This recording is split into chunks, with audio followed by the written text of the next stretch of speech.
Thân chào cả nhà, không nên xem chùa đâu đó. Nhớ đăng ký, like, comment để ủng hộ team nha. Là một kẻ chạy trố, tôi kiên trì cập nhật video ngắn mỗi ngày. Chủ kênh livestream, anh không thể trốn thoát, nhanh thằng khốn độc ác. Giết hết cả nhà người ta, xuống địa ngục đi. Chủ kênh livestream, anh đã bị bao vây rồi. Nhìn màn hình nguyền rủa điên cuồng này. Khuôn mặt tôi đầy sự mong đợi. Không biết sự thật thật sự. Họ sẽ nói cái gì đây? Tôi đã viết một cuốn tiểu thuyết bí ẩn với sức nóng hơn 1 triệu.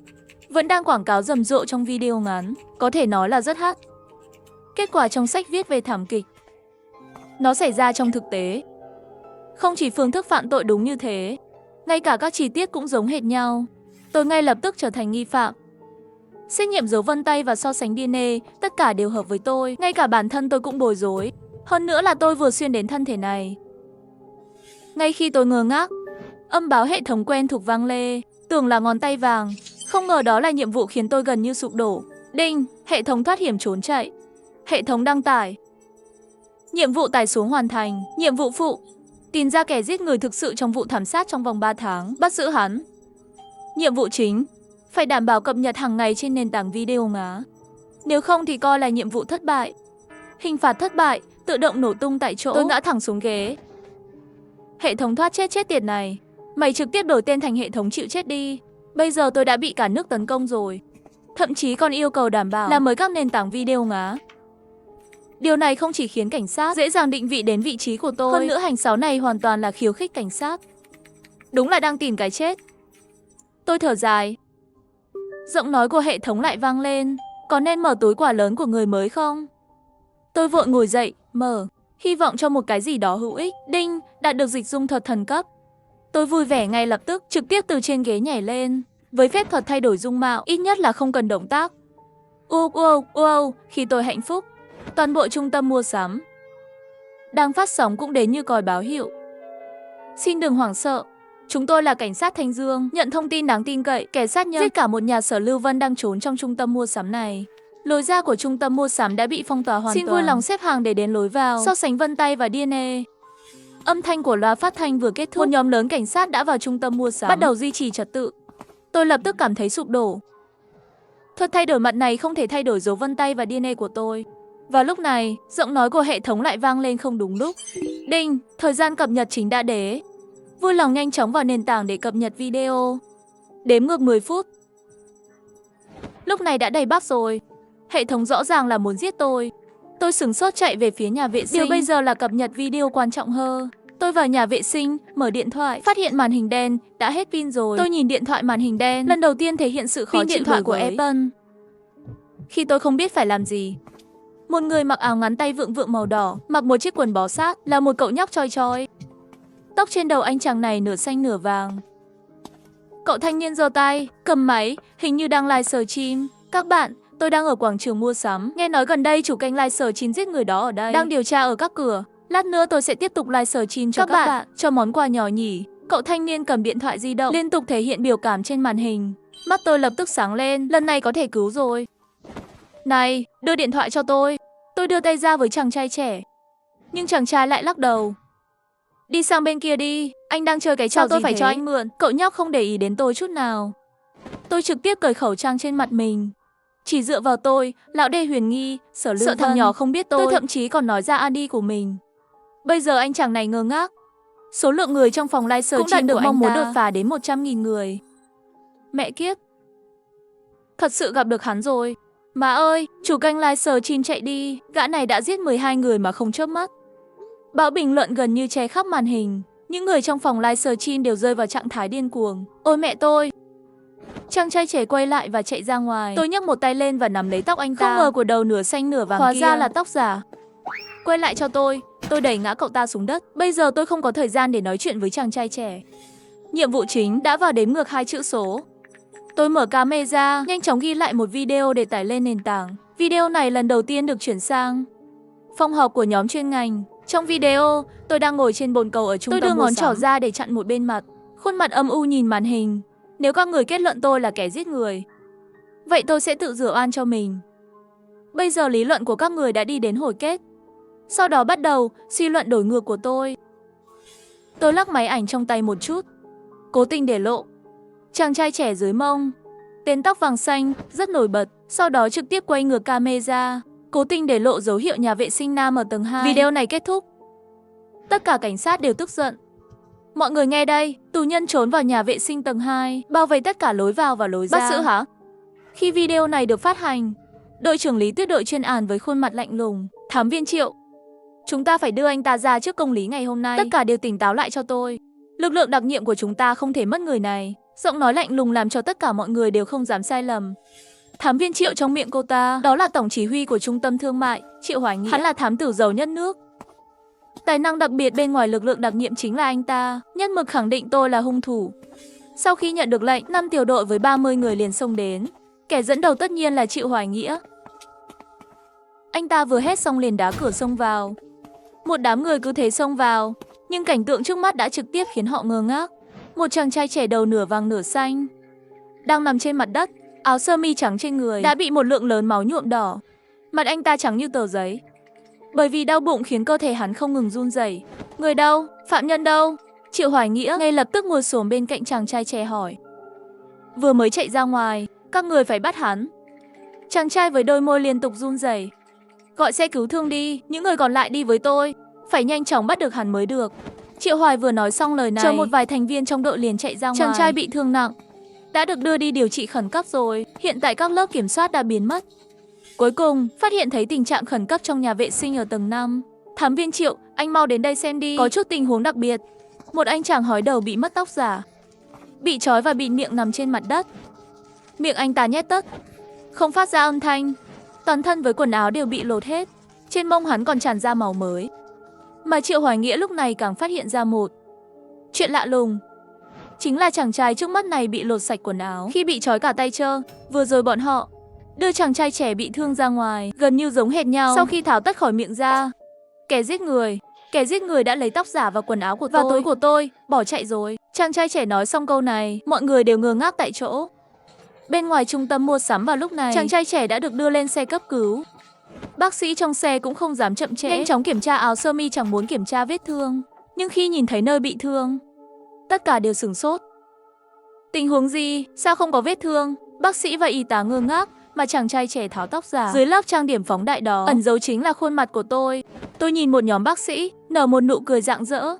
Hừ, đó là bởi vì đó không phải là máu của tôi. Tiếng còi của xe cứu thương đã bị tắt. Trong khoảnh khắc này, tất cả các chi tiết đều được kết nối. Tôi cố tình để lộ khuôn mặt của con tin, để cảnh sát có thể nhớ các đặc điểm chính của con tin.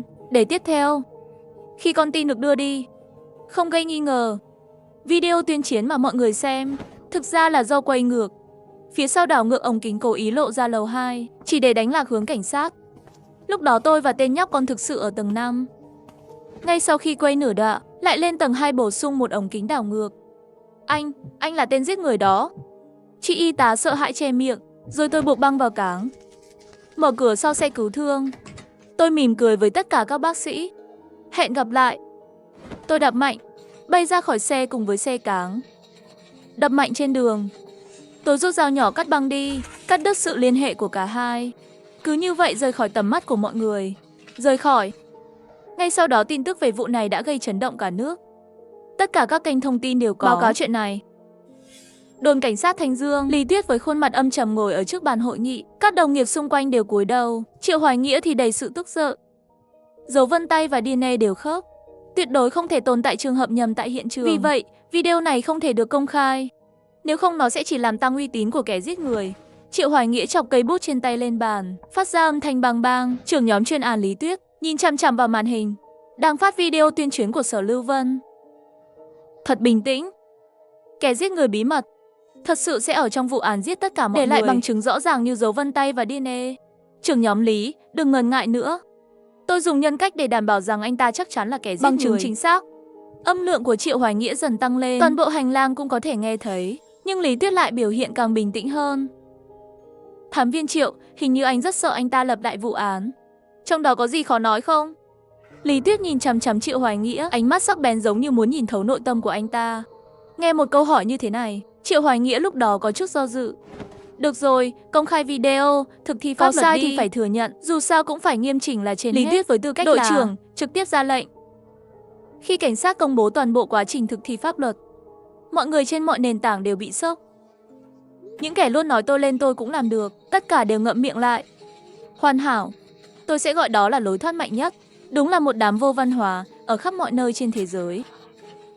Tôi không chỉ không rời khỏi thành phố Thanh Dương, ngược lại đang đến làng Lâm Hạ. Đó là nơi xảy ra vụ giết người. Tôi muốn tìm ra sự thật thì phải điều tra tại hiện trường. Tôi đi theo con đường bụi cỏ dại, đi ngang qua một khu nhà cũ nát.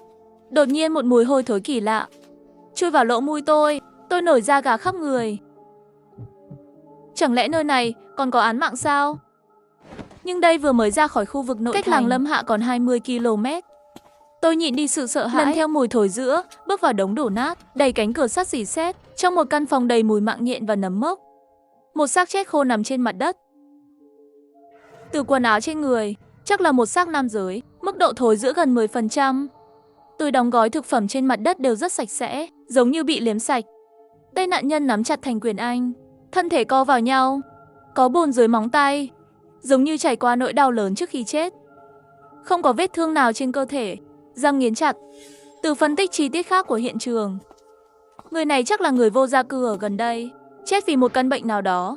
Tôi thở dài, quay người đi ra ngoài. Trong đầu bỗng nhiên lóe sáng. Một kế hoạch âm thầm tính toán đang âm thầm hình thành trong đầu tôi. Sau khi ra khỏi đống đổ nát, tôi trực tiếp quay lại đường lớn, đi đến thành phố Thanh Dương, cửa sông Sơn, quận phía đông thành phố Thanh Dương. Triệu Hoài Nghĩa đi làm về, đứng trước một căn nhà nhỏ, nhấn chuông cửa. Về nhà muộn thế này, mau vào ăn cơm đi. Một cô gái trẻ đẹp mở cửa, tiện tay vứt một gói rác ở cửa. Nhân viên vệ sinh tiện tay nhặt rác, đi ngang qua Triệu Hoài Nghĩa. Đêm khuya, trốn chạy trên đường mòn trang trại cừu, thỉnh thoảng cúi đầu nhìn vào đồng hồ. Cuối cùng cũng đến căn phòng đó lúc 10 giờ tối. Căn phòng có xác chết thối rữa. Tôi lấy ra một cái túi nhựa màu đen đắp lên đầu, ngăn ngừa rụng tóc. Lấy ra 2 túi nhựa nữa đổ đầy cát. Sau đó đặt chân vào và buộc vào chân. Bằng cách này sẽ không để lại dấu chân có thể phân biệt được. Đeo găng tay silicone đã mua. Sau khi làm tất cả công việc chuẩn bị, tôi vừa bước vào phòng. 1 giờ sau, nhiệm vụ chính một lần nữa thúc giục tôi cập nhật video. Lúc này tôi đã mệt mỏi nằm liệt ở cửa phòng rồi. Tôi tháo tất cả các đồ bảo vệ trên người, sắp xếp lại biểu cảm, mở điện thoại ra, nhắm vào camera và mở video. Khi toàn bộ thành phố Thanh Dương đắm chìm trong bầu không khí căng thẳng, tài khoản của tôi được cập nhật lại. Khoảnh khắc đó mọi người đều sửng sốt. Video của tôi chỉ có 1 phút, rất nhanh đã phát trực tiếp hàng chục triệu. Mà trong phòng hội nghị, Lý Tuyết lúc này lại nắm chặt nắm đấm, âm trầm nhìn chằm chằm vào màn hình lớn trước mặt. Có lúc tôi đã suy nghĩ, sự thật là gì? Thám viên Triệu đã nói, dấu vân tay và DNA khớp với tôi là có thể xác định một người là kẻ giết người. Là một nhà văn lý lua, tôi không tán thành cách này. Tôi nhìn vào máy ảnh, nở một nụ cười ẩn chứa suy nghĩ khác. Thám viên Triệu, tôi, Sở Lưu Vân ở đây chính thức thách thức anh. Phòng họp của lực lượng đặc nhiệm, tiếng gõ bàn phím liên tục vang lên. Đội trưởng Lý đã xác định được vị trí phát tín hiệu vừa rồi. Ở ngoại ông thành phố Thanh Dương. Tên này thế mà vẫn luôn ở thành phố Thanh Dương, không rời đi. Cảnh sát nói với Lý Tuyết. Ngay lúc này, cánh cửa của phòng hội nghị bỗng nhiên bị mở bật ra. Triệu Hoài Nghĩa đầu đầy mồ hôi xông vào, đến bàn hội nghị. Lý tổ trưởng, tôi yêu cầu lập tức đóng vào tài khoản của Sở Lưu Vân. Thằng nhóc này đang lợi dụng giải trí để bóp méo sự thật. Tôi vô tội, thoát thân, cũng tức là lúc Triệu Hoài Nghĩa thân bại danh liệt. Lý Tuyết thở dài, đẩy điện thoại đến trước mặt Triệu Hoài Nghĩa. Thám viên Triệu, em rằng không kịp nữa rồi. Sức mạnh của dư luận không thể ngăn cản được nữa. Ngón tay mảnh mai của Lý Tuyết gõ vào màn hình điện thoại di động. Trên đó từng cái một nhấp nháy. Tất cả đều là báo bình luận của hàng triệu cư dân mạng. Sao tôi càng ngày càng cảm thấy chủ kênh phát sóng này bị oan nhề. Yêu cầu cảnh sát công khai câu trả lời. Chúng tôi yêu cầu tất cả các quy trình thực thi pháp luật phải được công khai. Đúng rồi, đó là 12 mạng người. Nếu như xuất hiện án oan giả sai, chẳng phải là ngàn đời kỳ oan sao? Hesi, Sở Lưu Vơ, tôi đã nhận thử thách của anh. Triệu Hoài Nghĩa thở dài một hơi, quay người rời khỏi phòng họp. Xe cảnh sát của cảnh sát chạy qua. Tàn tích vốn không ai quan tâm, đã bị dây cảnh sát băng quanh rồi. Tất cả cảnh sát theo yêu cầu, tất cả đều mở máy ghi âm thực thi pháp luật trước ngực, bao gồm Triệu Hoài Nghĩa, và những hình ảnh này đều được live stream. Họ vào trong ngôi nhà đổ nát, tin thấy một thi thể đã bị phân hủy nặng. Thám viên Triệu nhìn từ bối cảnh hiện trường, đây là nơi Sở Lưu Vân quay video. Vào căn phòng của người chết, đó là nơi anh ta quay video. Cảnh sát xung quanh khi khám phá manh mối xong, tất cả đều thông báo cho Triệu Hoài Nghĩa. Triệu Hoài Nghĩa không quan tâm đến mùi thối rữa, cẩn thận quan sát các dấu vết xung quanh. Bác sĩ pháp y đâu? Kết quả giám định thi thể của pháp y có chưa? Ngay sau đó là một chàng trai trẻ đã đến bên cạnh Triệu Hoài Nghĩa. Thám viên Triệu, tôi là thực tập sinh pháp y mới. Bởi vì chuyện xảy ra đột ngột, người dạy của tôi vẫn đang trên đường đến đây. Tôi sẽ báo cáo tình hình cho anh trước. Thực tập sinh đẩy mắt lên sống mũi, hơi căng thẳng. Sau khi nhìn thấy Triệu Hoài Nghĩa gật đầu, hắn mới dám nói tiếp. Người chết có lẽ chết khoảng 10 ngày trước. Nhận dạng sơ bộ thuộc về anh ta, hiện trường để lại rất nhiều dấu vân tay và tóc, đã gửi đến phòng thí nghiệm cảnh sát rồi. Thực tập sinh đã kể hết mọi chuyện.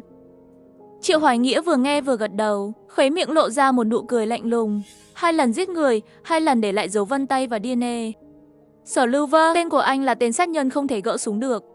Triệu Hoài Nghĩa thì thầm vài câu, giơ chân lên rồi quay lại xe cảnh sát, lấy vân tay và tóc về so sánh. Tối nay tôi muốn biết kẻ giết người là ai. Triệu Hoài Nghĩa nói lời này vô cùng chính trực, nhưng anh ta là đang nói về hồ sơ thực thi pháp luật những cư dân mạng. Cánh trước màn hình, đoàn xe vừa trở về đồn cảnh sát, anh ta liền giục thực tập sinh đến phòng thí nghiệm, nhanh chóng kiểm tra dấu vân tay và DNA. Sau khi thực tập sinh nhìn thấy kết quả so sánh dấu vân tay, cả người đều ngơ ngác, đứng yên tại chỗ.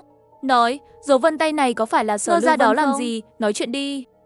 Triệu Hoài Nghĩa nhìn thực tập sinh im lặng, còn thực tập sinh thì ngơ ngác nhìn Triệu Hoài Nghĩa. Chuyện gì vậy? Nói đi. Triệu Hoài Nghĩa lắc vai của thực tập sinh đã bị sốc rồi. Hắn thở sâu vài lần, cuối cùng mới lắp bắp nói một câu. Kết quả hỏi so sánh đã được đưa ra rồi. Cái này, chủ nhân của dấu vân tay là Triệu Hoài Nghĩa.